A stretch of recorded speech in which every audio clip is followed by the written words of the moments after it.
আমরা মানে জাতিগতভাবে আপনাদের দিকে সহযোগিতার হাত সঠিকভাবে বাড়াতে পারি না। মহোদয় যে বলছিলেন একটা বিল্ডিং এ আগুন লাগলে কত ধরনের ঝামেলা। আমি গুলশান একে আমার একটা বাসা আছে, তো আমি 12 তলায় থাকি। তো আমি 4-5 বছর আগের কথা বলছি, 4-5 বছর আগে আমি তো এমনি রাজনীতি করি, বেশি গুরুত্বপূর্ণ লোক না, কিন্তু আমার ইমিডিয়েট নিচতলায় থাকতেন হলো তখন অ্যাপেলেট ডিভিশনের জাস্টিস। তার ইমিডিয়েট নিচতলায় থাকতেন একজন আপনার অ্যাক্টিভ মেজর জেনারেল বা এরকম আর কি। ওনার বাসায় আগুন লেগেছে, বেশ বড় করে আগুন লেগেছে, যেটা আগুন লাগানোর পর আমার বাসায় আগুন ধরে গেছিল। আমি 2-3 মাস বাসায় বাইরে থাকতে হয়েছে, বাট আগুন ধরে গেছিল। যেহেতু গুলশানের মতো জায়গা, গুরুত্বপূর্ণ লোকজনের বাসা, মানে আমি না অন্যরা, তো ফায়ার ট্রাক অনেকগুলো চলে এসছে। আমাদের বসিলা বা আমাদের কৃষি মার্কেটের মতো সরু রাস্তাও না, এত ঝামেলা না, ফায়ার ট্রাকে তাড়াতাড়ি চলে আসছে। কিন্তু ফায়ার ট্রাক বিল্ডিং পর্যন্ত আসতে 15 মিনিট এক্সট্রা লেগেছে। কেন? লোকজনের এত সমাগম ভিড় হয়ে গেছে যে তাদেরকে সরিয়ে আসতে পারেনি। আরেকজন তখনকার সরকারের সাথে জড়িত একজন বড় নেতার বাসাও আছে ওখানে, ওই আরেকটা তালায় থাকে। তো ওই ওদের কর্মী বাহিনী আবার কয়েক হাজার চলে আসে সহযোগিতা করার জন্য। কিভাবে করবে জানি না, চলে আসছে। এবং এই আসার মাধ্যমে আসলে ফায়ার ট্রাক গুলাকে সময় মতো পৌঁছাতে দেয়।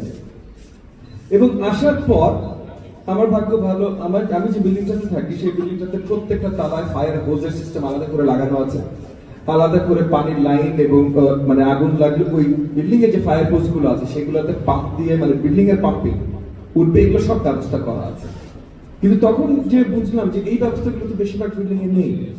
এই যে আমার এলাকা, বৃহত্তর মোহাম্মদপুর এলাকা, সেখানে আপনারা বললেন 21টা, আমার মনে 21টা একটু বেশি হয়তো আছে, হিসাব হয়তো একটু পুরাতন, বাট মিনিমাম 21টা গার্মেন্টস ফ্যাক্টরি আছে। এই 21টা গার্মেন্টস ফ্যাক্টরির ভিতরে অনেকগুলো গার্মেন্টস ফ্যাক্টরি আছে যেগুলো মানে বাসা বাড়ির মধ্যে 5 তলা বা 6 তলা একটা বাসা বানানো হয়েছে, ডিজাইন বাসার মতো করে বানানো হয়েছে, যে দেয়ালগুলো ভেঙে দিয়ে গার্মেন্টস ফ্যাক্টরি বানিয়ে ফেলছে।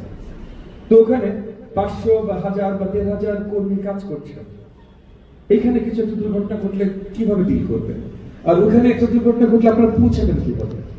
ওখানে পৌঁছাতে মানে আমি নিজে একটা জায়গা থেকে আরেকটা জায়গায় পৌঁছানোর সময়, আমি আর ফায়ার ট্রাক সেম না, কিন্তু ফায়ার ট্রাকের গাড়ির সাইজ কিন্তু আমার গাড়ি থেকে বড়। আমি নিজে পৌঁছাতে আধা ঘন্টা 45 মিনিট চলে যাই, কারণ রাস্তা আটকে থাকে। আর কোনো দুর্ঘটনা তো বলে কয়ে আসে না, ভাই না শুনেন শুক্রবার যখন ট্রাফিক থাকবে না তখন আসবো, আপনারা আরাম করে গাড়ি নিয়ে আসেন, বলে কয়ে তো আসে না। তো এই প্রিপেয়ারনেসটা আমাদের দরকার। আমাদের মোহাম্মদপুর ফায়ার স্টেশন, আমরা মোহাম্মদপুর ফায়ার স্টেশন বলছি, আসলে এটা মোহাম্মদপুর ফায়ার স্টেশন না, কারণ এটা পুরা ওই ধানমন্ডি থেকে শুরু করে আপনার এইদিকে আদাবর, ওইদিকে পুরো পার্লামেন্টারি এলাকা, সেগুলো সব এলাকা কভার করছে। এটা বিশাল একটা এলাকা কভার করছে। শুধু আমার এলাকায় 22 থেকে 25 লক্ষ মানে জনতার বসবাস, এবং পুরো যতখানি এলাকা এই ফায়ার স্টেশনটা কভার করছে, সেখানে ধরেই নিচ্ছি অ্যাটলিস্ট 45 থেকে 50 লক্ষ মানুষের বসবাস। 45 থেকে 50 লক্ষ মানুষের বসবাস, যেখানে লক্ষখানেক বিল্ডিং আছে, একটা ফায়ার স্টেশন, একটা করে একই ধরনের গাড়ি, আপনাদের টোটাল 35 না 45 জন আপনাদের স্টাফ। হ্যাঁ, আমাদের 1800 জন ভলেন্টিয়ার আছে, কিন্তু তাদেরও অনেকে হয়তো অ্যাক্টিভ না। এটা এনাফ না কোনোভাবে। আমাদের জাতিগতভাবে আমরা জায়গায় চলে এসেছি, দুর্ঘটনা আর কি হবে, কিন্তু যখন হবে বা যদি হয়, আল্লাহ না করুক, তখন আমরা কি করবো? ভূমিকম্প যদি একটা হয় তখন আমরা কি করবো? এগুলোর জন্য প্রিপেয়ারনেস লাগবে। আমি আজকে অত্যন্ত আনন্দিত যে আপনারা সকলে আমাকে এত সুন্দরভাবে বরণ করে নিয়েছেন, মানে আপনাদের সাথে এত স্বতঃস্ফূর্ত ভাবে, এত ওপেননেসের সাথে আমরা কথা বলছি, আলোচনা করছি। আমি চাইবো, যদিও মানে আমার ফোকাস হবে একটু বেশি আমার এলাকা হবে, মানে ঢাকাতে এবং মোহাম্মদপুর, আদাবাড়ি এলাকাগুলো হবে একটু সেলফিশ, আমরা রাজনীতিবিদ একটু সেলফিশ, বাট আসলে আমরা তো পুরো দেশের জনতার জন্য কাজ করি। তো আমি কয়েকটা জিনিস চাইবো আপনাদের সহযোগিতা, আমি আপনাদের সহযোগিতা করতে চাই এই জিনিসগুলোতে। প্রথমত, আমরা ফায়ার স্টেশন, এই ফায়ার স্টেশনটাকে আরো শক্তিশালী করতে চাই। এই ফায়ার স্টেশনের যে ক্যাপাসিটি আছে, এই ক্যাপাসিটি বিল্ড করতে চাই। আপনাদের জনবল বৃদ্ধি চাই, আপনাদের যে ইকুইপমেন্ট আছে, বিশেষ করে যে গাড়ি টাড়ি আছে যেগুলো পৌঁছতে পারে। প্লাস আমি আপনাদেরকে একটু আপনাদের প্রতি আবেদন জানাবো যে একটু বাস্তবিক ভাবে, মানে আমাদের এখানে হয়তো ফায়ার ট্রাক নিয়ে সব জায়গায় যাওয়া পৌঁছানোটা সহজতর হবে না, আরেকটু বাস্তবিক ভাবে, মানে ছোট কোনো ধরনের গাড়ি, মানে আমি স্পেসিফিক আমি জানি না ওই টেম্পো টেম্পো টাইপের বাস, এই যে ছোট কোনো ধরনের গাড়ি যেগুলো আর কি যে পাম্প হোজ এবং 2-3 জন নিয়ে পৌঁছাতে পারছে একটা জায়গায়, এই ধরনের সলিউশন যে আমরা চিন্তা করতে পারি কিনা। যদি আপনারাও বলেন তাহলে হয়তো আপনাদের সাথে বা যে আমাদের প্রযুক্তি যে বিশ্ববিদ্যালয়গুলো আছে বুয়েট এদের সাথে বসতে পারি একসাথে, যে এই ধরনের কি কি সলিউশন বের করা যায়। কারণ আমরা যে সলিউশনগুলো নিয়ে কাজ করছি সেটা অনেকগুলো অনেক পুরাতন হতে পারে, প্লাস বেশিরভাগই উন্নত দেশগুলোকে সার্ভ করার জন্য তৈরি। আমাদের দেশের ব্যবস্থা বুঝে তো আমাদের কাজ করতে হবে। কালকে রাতারাতি আমি বললে তো রাস্তা প্রসারিত করতে পারবো না, যে এই ট্রাকগুলো থেকে যেতে পারবে। তো এখানে আর কি করা যেতে পারে সেটা, বাট এই স্টেশনের ক্যাপাসিটি বাড়াইতে চাই। একই সাথে ডিজি মহোদয়কে আমি রিকোয়েস্ট করবো আমাকে একটু সহযোগিতা করবেন, আমি আপনার সাথে মিলে কাজ করতে চাই। যে আমাদের এই যে যতখানি এলাকা এখন মোহাম্মদপুর ফায়ার স্টেশন সার্ভ করছে, এই এলাকার ভিতরে আমরা আরো ফায়ার স্টেশন বৃদ্ধি করতে চাই। যদি আমরা মেজর ফায়ার স্টেশন বসাতে নাও পারি, হাঁটতে হাঁটতে ডিজি মহোদয়ের সাথে কথা বলছিলাম যে মিনি ফায়ার স্টেশন বসানো যায়। হয়তো প্রাইভেট জায়গা কিছু দূর প্রাইভেট পাবলিক পার্টনারশিপে আমরা তাদের কাছ থেকে জায়গা নিয়ে মিনি ফায়ার স্টেশন বসালাম। সরকারি বিল্ডিং সেখানে হয়তো নিচতলাটা নিয়ে আমরা কিছু জায়গা নিয়ে আমরা মিনি ফায়ার স্টেশন বসালাম, যে আমাদের কিছু স্টাফ, কিছু একটা দুটা গাড়ি বা কিছু, এবং এই গাড়িগুলো যদি প্রযুক্তিগত ভাবে আমরা মানে আমাদের এলাকার জন্য তৈরি করতে পারি, এই জিনিসগুলো আপনাদের সাথে আমি কাজ করতে চাই। ভলেন্টিয়ার্স কিভাবে আমরা বৃদ্ধি করতে পারি, লোকালদেরকে আমরা কিভাবে সম্পৃক্ত করতে পারি। এই যে জেনেভা ক্যাম্পে গেছেন পানি খুঁজে পাচ্ছেন না, একটা প্রপার সলিউশন আপনি বললেন না, এসএসও মহোদয় বললেন, একটা প্রপার সলিউশন হলো যে আমাদের হোজ থাকা, মানে সরি ওয়াটার সাপ্লাই পাম্প বা কিছু একটা রিজার্ভার, সেট রিজার্ভার কিছু থাকা। তো এইগুলো আখ্যায়িত করা বৃহত্তর এলাকায়। এই হাউজিং সোসাইটি আছে, তাহলে এই সোসাইটি কেন দায়িত্ব নিবে না একটা রিজার্ভার রেডি রাখা, সেই জায়গাগুলোতে কাজ করা। এই সোসাইটিগুলো কেন দায়িত্ব নিবে না তাদের সোসাইটি থেকে আমাদেরকে 10 জন ভলান্টিয়ার দেয়া বা 20 জন বা 50 জন ভলান্টিয়ার দেয়া।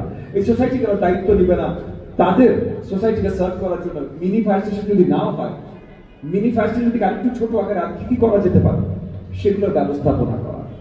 যে ইনস্টিটিউশন গুলো আছে, স্কুল বলেন, কলেজ বলেন, অফিস বলেন, গার্মেন্টস ফ্যাক্টরি বলেন, তারা কেন দায়িত্ব নিবে না তাদের ওখানে ফায়ার এক্সিট ঠিকভাবে আছে কিনা, ফায়ার সিঁড়ি বা কিছু ঠিকভাবে আছে কিনা, ম্যানেজমেন্টে যে এই ম্যানেজমেন্টের ব্যবস্থা ঠিকভাবে আছে কিনা। সো এই সব জিনিসগুলো নিয়ে আপনাদের সাথে একটু বৃহত্তর আলোচনা করতে চাই। আমি আজকে একটা আমার টিমের পক্ষ থেকে ছোট্ট একটা তালিকা নিয়ে এসেছি। এই তালিকাটা আমি অফিসিয়ালি ডিজি মহোদয়ের কাছে একটা এবং এসএসও মহোদয়ের কাছে একটা আমি একটু পৌঁছে দিতে চাই। এই জিনিসগুলো আর কি আমার টিম থেকে যারা যেটা মনে করেছে যে এই জিনিসগুলো একটু নজর দেওয়া দরকার। বাট এই নজর দেওয়া মানে আমি আপনাদের উপর শুধু চাপাই দেওয়ার জন্য আসি না, আমি এখানে কিন্তু এসেছি যে আপনাদের সাথে বসবো, বুঝবো, তারপর আপনাদেরকে নিয়ে কাজ করে কিভাবে আমরা সলিউশনে যেতে পারি। এবং যে কোনো সলিউশন আমি মনে করি মানে আমার টিম বা বুয়েট বলেন বা কোনো প্রকাশনী বিশ্ববিদ্যালয় বলেন, তারা এসে আসলে আগুন নিভায় নাই। ডে টু ডে যেমন গত 3 মাসে 71টা আগুন আপনারা নিভিয়েছেন। সো ডে টু ডে কাজটা আপনারা করেন, আপনারা জানেন ভাই কিভাবে পৌঁছানোর সময় কি কি ঝামেলা পোহাইতে হয়, মানুষজনকে ছাড়াই দেখেন। আমি জীবনে চিন্তা করি না, কিন্তু সত্যি কথা আমার বাসায় আগুন লাগার আগে আমি জীবনে চিন্তা করি না যে ভাই মানে দর্শকদের ভিড় ভাঙিয়ে আসার জন্য এত কষ্ট হবে, এটা জীবনে চিন্তা করি। এবং তারপরে যে চিটাগাং গোডাউনে বিশাল আগুন লাগলো, অনেকে নিহত হলো, আমরা ইমিডিয়েটলি আমরা রাজনীতি আমাদের জায়গায় পৌঁছাতে হয়, ওখানে গেলাম। ওখানে যখন ফায়ার সার্ভিসে যারা ইনচার্জ ছিলেন তাদের সাথে যখন কথা বললাম, তার একটা কথাই বললো যে স্যার এখানে নিহত এই গোডাউনের কোনো ওয়ার্কার ম্যানেজার কেউ নিহত হয়নি, এই যে এত লোক নিহত এরা সব দর্শক, এসব দেখতে আসছে। এবং অনেকে হয়তো খারাপ নিয়োগ নিয়ে এসেছিল, মানে লুটপাট করার নিয়োগ নিয়ে এসেছিল। তো এই জিনিসগুলো কিভাবে আমরা কন্ট্রোল করি, এগুলো বাইরে থেকে আমরা চিন্তা করতে পারবো, আপনারা জানেন। সো আমি চাই আজকে প্রথম আপনাদের সাথে একটা ভিজিট হলো, আপনাদের সাথে একটু পরিচিতি হলাম।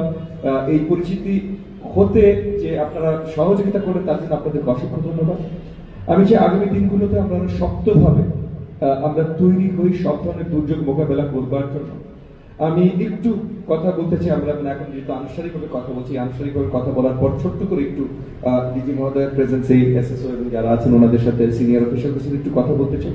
আমরা কয়েকটা কিছু টার্গেট সেট করতে চাই, মানে আপনারাও আমাকে দেন যে প্রতিমন্ত্রী সাহেব আপনি বা এমপি সাহেব আপনি এই এলাকার এই টার্গেটগুলো এইভাবে, আমরাও আপনাদের সাথে এটা নিয়ে আলোচনা করি।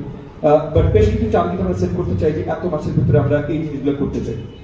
এই ইনস্টিটিউশনগুলোকে জবাবদিহিতার অধীনে আনবো, এই সোসাইটিগুলোকে আমরা এইভাবে ডিরেকশন দিব। আমরা নিজেদের প্রতি একটা ডেডলাইন সেট করি যে এতদিনের ভিতরে আমরা সেট করতে চেষ্টা করবো আমরা কোথায় কোথায় কি কি রিসোর্সেস আনতে পারি, আপনাদের জন্য কি কি রিসোর্সেস আমরা জোগাড় করতে পারি সেটা নিয়ে আমরা আলোচনা করব। এই বৃহত্তর আলোচনাগুলো আমরা এই ফর্মাল সেশনের পরেই করব। সো তাহলে ফর্মাল সেশনে আর আমি বেশি কথা না বলি, আপনাদের সকলকে অসংখ্য ধন্যবাদ দেশের সেবা করবার জন্য, সকল এলাকার সেবা করবার জন্য, এবং আজকে আমাকে এত সুন্দরভাবে আপনাদের মাঝে রাখবার জন্য আপনাদেরকে আবারও অসংখ্য ধন্যবাদ। আসসালামু আলাইকুম ওয়া রাহমাতুল্লাহি ওয়া বারাকাতুহু।